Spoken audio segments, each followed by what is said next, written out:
Hello दोस्तों, राधे राधे। मैं सविता देवी गायिका आप लोग के प्रणाम करती हूँ। दोस्तों, मैं छठ माता का गीत सुनाने जा रही हूँ।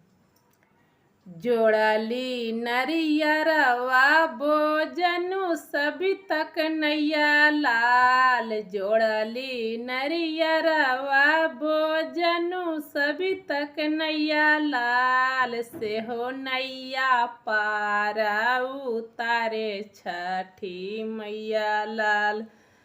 से हो नैया पारा उतारे छठी मैया लाल।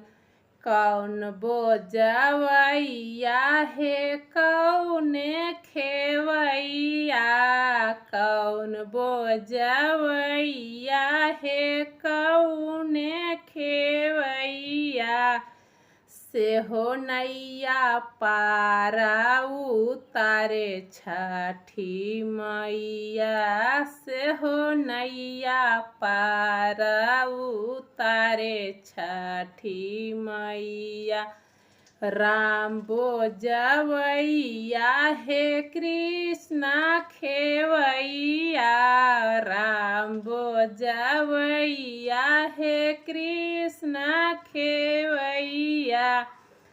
से हो नैया पारा उतारे छठी मैया। से हो नैया पारा उतारे छठी मैया।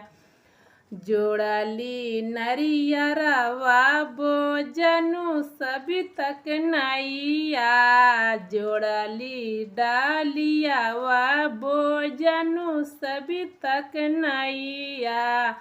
जोड़ली सब फलवा बोजनु सभी तक नैया। से हो नैया पारा उतारे छठी मैया। से हो नैया पारा उतारे छठी मैया। राम बोझवैया है कृष्णा खेवैया। राम बोझवैया है कृष्णा खेवैया। से हो नैया पारा उतारे छठी मैया। से हो नैया पारा उतारे छठी मैया।